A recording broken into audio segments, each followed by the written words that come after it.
Bismillahirrahmanirrahim. Assalamualaikum warahmatullahi wabarakatuh. Terima kasih atas kesempatan yang diberikan kepada saya untuk dapat sedikit memaparkan mengenai the mechanism of blood pressure regulation by the RAA system atau mekanisme dari regulasi tekanan darah oleh sistem RAA. Apa sih sistem RAA itu? Kita akan bahas lebih lanjut. Dimulai dari yang pertama, yakni adalah blood pressure atau tekanan darah. Tekanan darah merupakan kekuatan dari darah yang mendorong dinding arteri. Kekuatan ini dibuat melalui detak jantung yang memompa darah dari jantung ke pembuluh darah.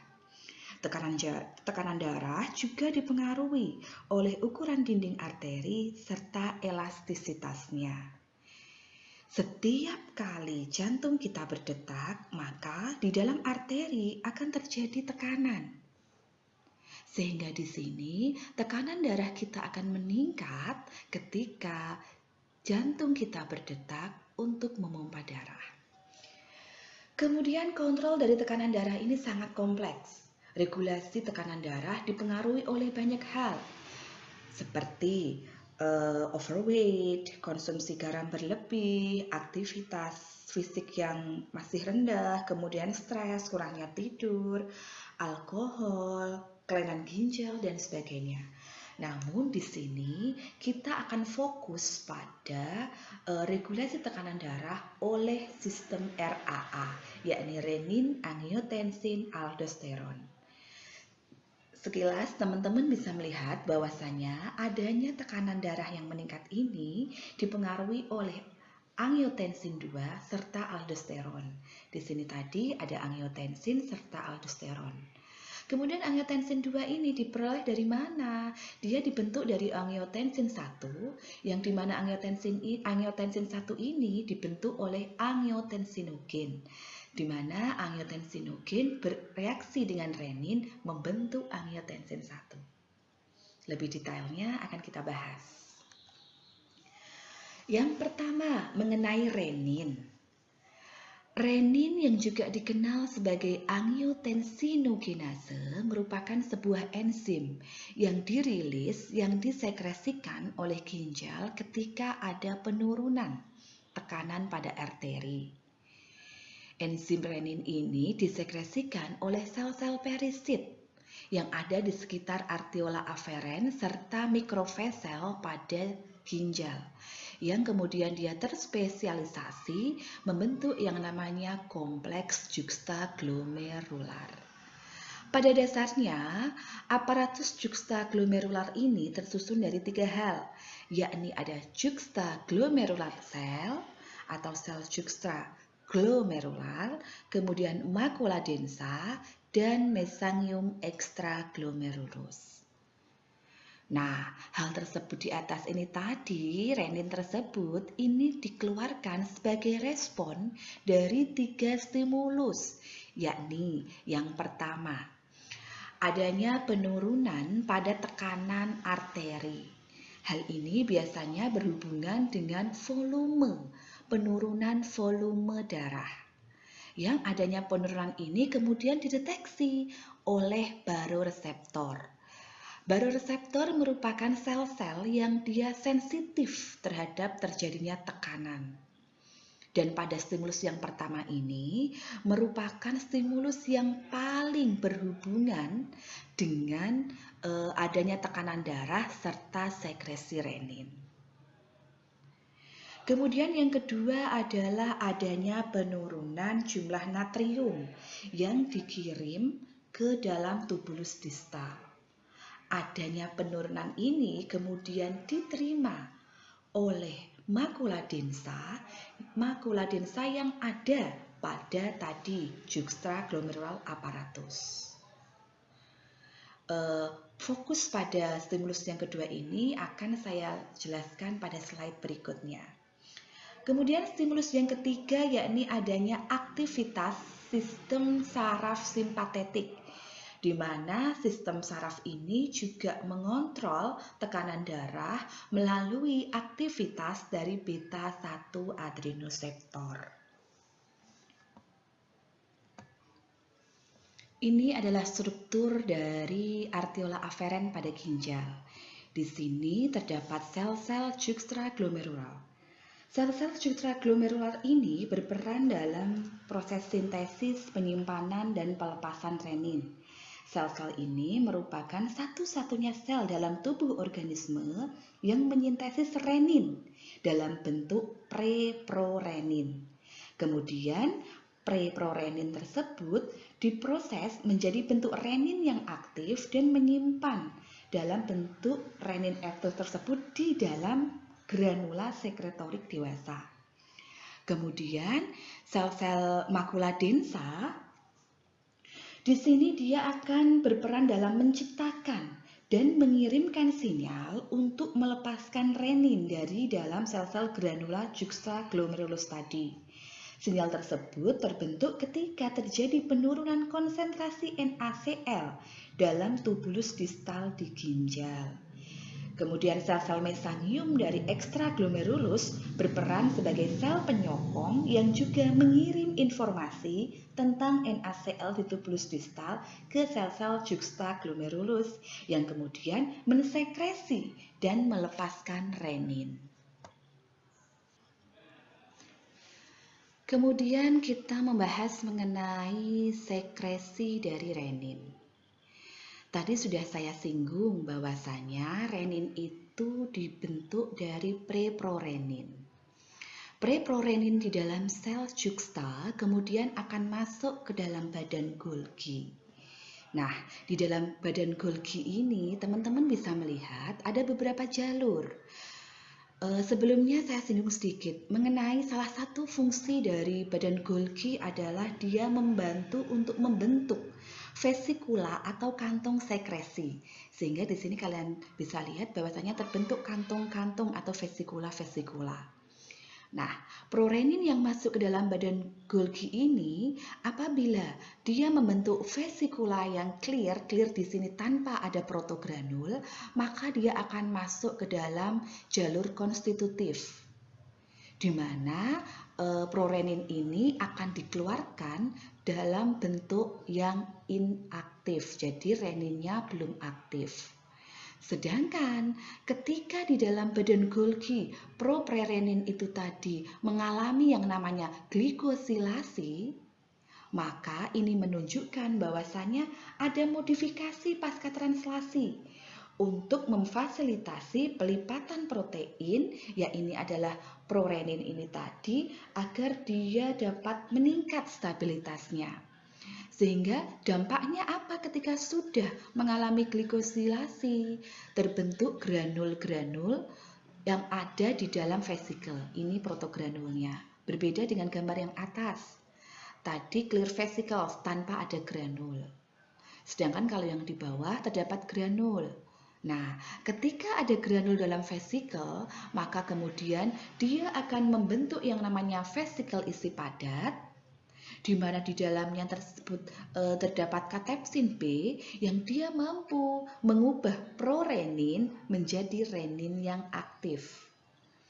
Jadi secara garis besar, sekresi renin itu tersusun dari dua jalur, yaitu adalah constitutive pathway dan regulated pathway. Ketika kita bicara konstitutif, maka sekresi yang dikeluarkan itu berupa prorenin atau renin yang masih belum aktif. Sedangkan ketika dia masuk pada jalur regulasi, maka sekresi renin yang dihasilkan merupakan renin yang telah matang atau renin yang aktif. Kemudian mengenai angiotensin. Angiotensin merupakan sebuah hormon peptida yang dapat menyebabkan vasokonstriksi dan juga meningkatkan tekanan darah. Hal ini dapat dipicu melalui molekul prekursor yang berupa angiotensinogen, yaitu sebuah serum globulin yang diproduksi oleh hati. Angiotensin 1 ini merupakan salah satu jenis angiotensin. Jadi sebelumnya saya jelaskan dulu, angiotensin itu jenisnya macam-macam. Di sini saya akan membahas dua jenis, yaitu angiotensin 1 dan angiotensin 2. Angiotensin 1 atau sering juga disebut sebagai proangiotensin itu dibentuk dari reaksi dari renin terhadap angiotensinogen. Nah, renin sendiri dia akan memecah ikatan peptida yang ada pada angiotensinogen sehingga angiotensinogen membentuk struktur dengan 10 asam amino. Struktur ini yang disebut angiotensin 1. Teman-teman bisa melihat bahwasanya awalnya angiotensinogen itu memiliki asam amino yang banyak banget. Kemudian renin ini memutus ikatan peptida dari asam amino ini sehingga terbentuk suatu susunan asam amino dikaptit atau 10 asam amino. Kita bisa hitung 1, 2, 3, 4, 5, 6, 7, 8, 9, 10. Nah, dekaptida atau 10 asam amino ini yang disebut angiotensin 1. Kemudian angiotensin 1 diubah menjadi angiotensin 2 melalui pelepasan residu dari terminal C melalui adanya enzim angiotensin converting enzim atau enzim AC. Di sini enzim ini banyak ditemukan di paru-paru, tapi juga banyak ditemukan di sel-sel endotel, kemudian sel epitel ginjal, serta di otak. Nah, di sini angiotensin 2 berperan dalam central nervous system atau sistem saraf pusat untuk meningkatkan vasopresin dari tubuh. Kemudian adanya senyawa vasopresin tersebut dapat menyebabkan adanya vasokonstriksi, yaitu penyempitan dari pembuluh darah. Di sisi lain, angiotensin juga memicu adanya sekresi aldosteron. Kemudian aldosteron. Aldosteron merupakan sebuah hormon yang dia diproduksi di lapisan luar atau korteks dari kelenjar adrenal. Yang kelenjar adrenal ini berada pada bagian atas dari ginjal. Aldosteron ini memegang peranan penting dalam regulasi tekanan darah. Aldosteron membantu untuk meningkatkan reabsorpsi garam di dalam aliran darah. Selain itu, dia juga meningkatkan sekresi potasium di dalam urin. Nah, teman-teman bisa melihat bahwasanya di sini ada pembagian dari kelenjar adrenal di mana ada berbagai zona. Kalian bisa melihat bagian yang luar yaitu zona glomerulus, zona paling luar outer section di sini dia mampu menghasilkan yang namanya hormon aldosteron. Nah, secara garis besar, aldosteron ini dapat menyebabkan reabsorpsi dari air serta natrium di dalam ginjal. Sehingga hal ini menyebabkan peningkatan volume ginjal. Apabila kita hubungkan dengan materi tadi yang sebelumnya, bahwasanya ada juga angiotensin 2 itu dapat menyebabkan adanya vasokonstriksi, di mana pembuluh darah itu menyempit. Kemudian angiotensin 2 ini tadi juga menyebabkan aldosteron yang ternyata aldosteron ini tadi memicu adanya peningkatan volume darah. Sehingga adanya dua kombinasi ini menyebabkan adanya peningkatan tekanan darah. Berikut adalah skema dari sistem RAA. Dimulai dari adanya sinyal penurunan tekanan darah atau penurunan fluida di dalam ginjal, menyebabkan adanya rilis renin dari ginjal. Renin kemudian dia berinteraksi dengan angiotensinogen yang dihasilkan oleh hati, mengubah angiotensinogen menjadi angiotensin 1. Kemudian angiotensin 1 akan diubah menjadi angiotensin 2 oleh enzim AC atau angiotensin converting enzim yang dihasilkan oleh paru-paru. Keberadaan angiotensin 2 ini menyebabkan dua hal, yakni yang pertama, adanya peristiwa vasokonstriksi, yakni adalah penyempitan pembuluh darah. Teman-teman bisa melihat awalnya pembuluh darah ini lebar, kemudian dia menjadi menyempit. Kemudian di sisi lain, adanya angiotensin 2 ini menyebabkan adanya sekresi aldosteron oleh kelenjar adrenal yang berada di atas ginjal.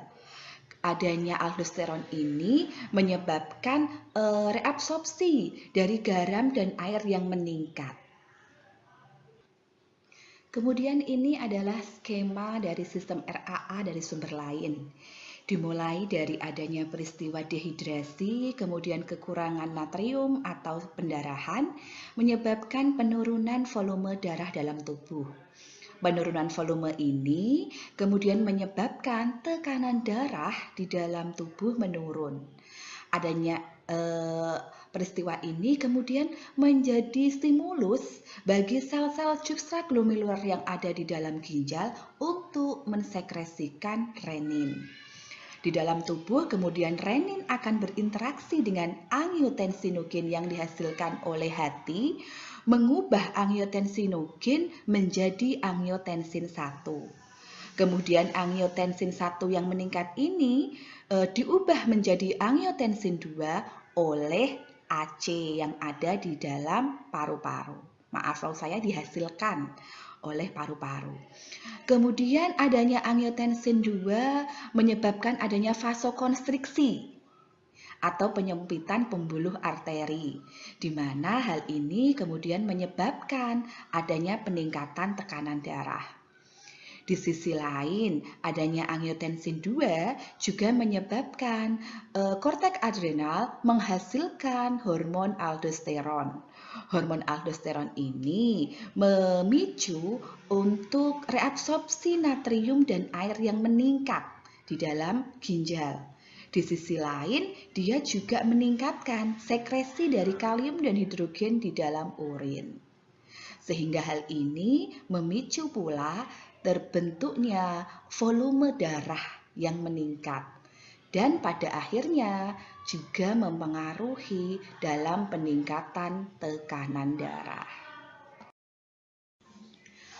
Oke, yang terakhir adalah conclusion. Jadi kesimpulan pada materi ini bahwasanya RAAS atau Renin-Angiotensin-Aldosterone System memegang peranan penting di dalam regulasi pengaturan volume darah serta resistensi sistem vaskuler, di mana akan bersama-sama mempengaruhi curah jantung serta tekanan pada arteri.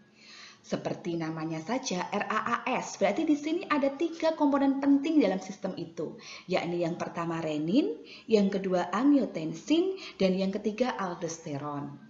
Renin akan dirilis oleh ginjal yang kemudian dia akan menstimulus perubahan angiotensinogen menjadi angiotensin 1, yang kemudian angiotensin 1 ini diubah menjadi angiotensin 2 oleh AC, yang pada akhirnya angiotensin 2 ini menyebabkan yang namanya vasokonstriksi serta perilisan aldosteron.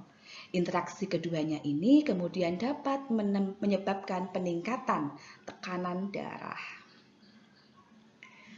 Oke, saya pikir cukup penjelasan dari saya. Mohon maaf apabila ada kesalahan. Akhirul kalam. Wassalamualaikum warahmatullahi wabarakatuh.